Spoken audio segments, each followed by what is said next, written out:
everyone. Welcome to Claims and Sustains. I'm Zach Jacobson, an attorney here in the Government Contracts Practice Group at Seyfarth Shaw in our Washington, D.C. office. And I'm joined today by a special co-host from our construction group. Would you like to introduce yourself? For sure. Thanks, Zach. I'm Sydney Jenkins. Like Zach said, I am an attorney in the construction group. And today we are going to be talking about how contractors can use the Freedom of Information Act, otherwise known as FOIA, to access government records, especially before and after filing a claim. So let's get to the basics. What is FOIA? FOIA is a federal law that gives the public the right to access records from executive branch agencies. However, there are a few parties that are excluded from FOIA. There are also 9 other exemptions that I want to briefly acknowledge now, but we'll do a deeper dive into that later on to the podcast. Zach, can you explain the relevance of how FOIA relates to government contractors? Sure. Now, you and I have worked on a number of FOIA issues in other contexts as well, but for government contractors, it actually provides kind of an interesting dynamic because FOIA provides an often overlooked tool that contractors can use to obtain information from the government related to their contract.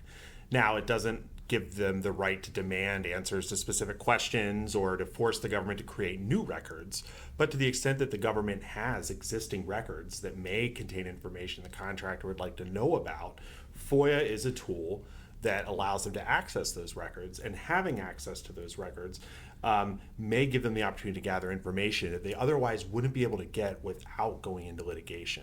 So I think it might be helpful for us to talk about what types of information they can get and when they can use FOIA strategically to get that information and how it will be most helpful.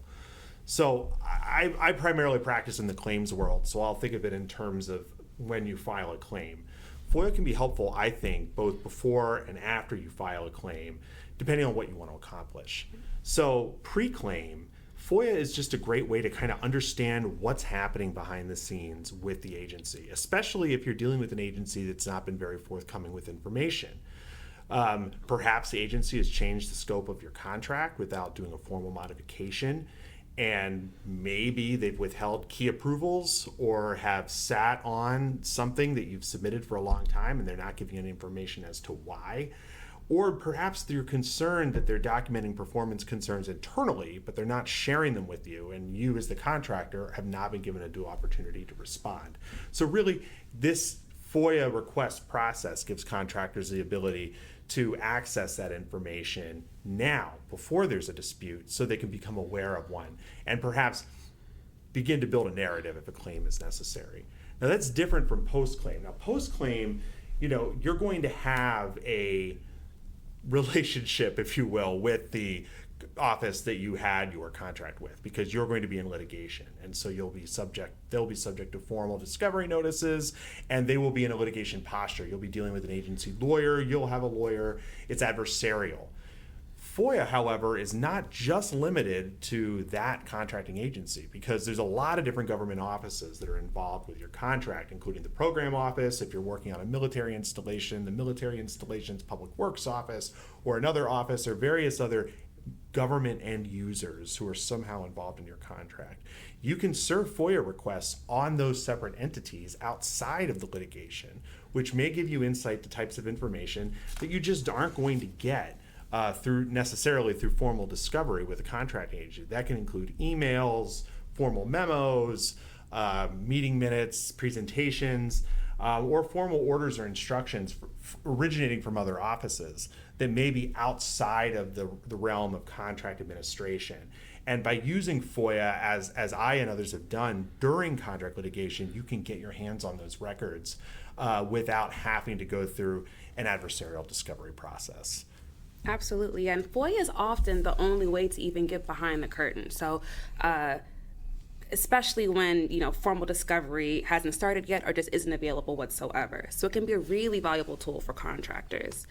Zach, can you get into a little bit what kind of documents you can access under FOIA? Right. So the commonly releasable records, I think you'd expect to see, well, first of all, contract files, of course. So that means your contract modifications, your scopes of works, any determinations and findings. Many of these are publicly available, but not always, depending on the agency and what types of procurement, record-keeping systems they have. FOIA can give you access to them to the extent they're not protected. You can also get emails and formal communications. I already mentioned meeting notes and minutes and sometimes PowerPoint presentations. But also some things that you may not always be thinking of in terms of a government contract, things like permits or licenses or rights of entry or access or lists of people who visited a site. Things that are available as a public record maybe aren't directly related to your contract, but they could have information that's actually relevant to your dispute. Absolutely, yeah. And there are also a few commonly withheld records that are classified typically into 4 different exemptions. The first exemption is going to be Exemption 4, which prohibits the release of trade secrets and any commercial or financial information, which is important to note because this can definitely affect contractors. Exemption 5 also prohibits the release of any deliberative processes or any attorney-client material. And the last 2 exemptions I'll touch on are Exemption 6 and Exemption 7. And those 2 prohibit the release of any personal privacy records or any law enforcement records. So it is incredibly important to make sure that whatever you are seeking under FOIA does not fall under any of those exemptions because it will likely be denied. And another good tip to remember is to avoid Exemption 5, make sure you're asking for the final documents. You're not asking for drafts or write-ups because you don't want to inadvertently fall under that exemption. And you also, if they miss the exemption, don't want duplicative records that may not actually add any value to what you're looking for. I think we could talk now about the FOIA submission and appeals process and kind of give everyone a sense of what that looks like if they haven't filed a FOIA request before. Absolutely, yeah. So for starters, requests should be very specific, very narrow, and very strategic. You want to make sure that whoever is reading your request can easily comprehend what it is exactly that you're trying to access. It's also important to note that the FOIA office has 20 working days to respond, plus extensions. And in that same vein, unfortunately, delays are pretty common, and agencies prioritize based on complexity and backlog. So again, you want to be very proactive in the timing of your submission or your appeal. And the appeal process, and you can appeal if something is denied or redacted, or if you just think that they didn't give you a complete response. You just have to do it within the agency's time frame. And the agency should be alerting to you when that appeal is due, but typically it's going to be within 90 calendar days of when you receive the response. Now, the final agency denial of your appeal, that's what's going to open the door for litigation in federal court.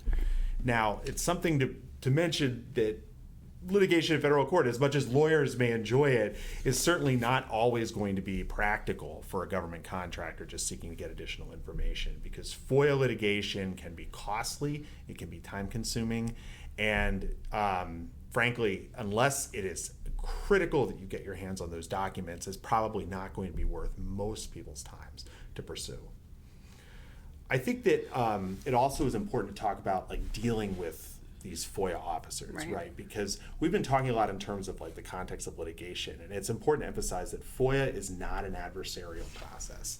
It is an opportunity for you to build a cooperative relationship with someone in the government and be able to work together to get the records you need. Most FOIA officers are not out to get you. In fact, they are probably overworked and underappreciated and more than happy to get you the records that you need. So build a cooperative relationship. Be professional. Don't argue. Don't save the arguments for when you're on appeal or for when you're in front of the court. Do not do it with just the poor guy who's got to answer your request and is running around trying to find records and trying to get a hold of people who they think may be responsive. Absolutely. Yeah, those are all really great points, Zach. Other strategies that we have also found to be pretty beneficial are including any keywords, date ranges, or any titles of documents that are known. You may also even want to offer to clarify or even narrow your request because it can actually speed things up maybe. So bottom line, FOIA is a super powerful tool. It's not just for journalists. Contractors should use it early, and they should use it pretty often too.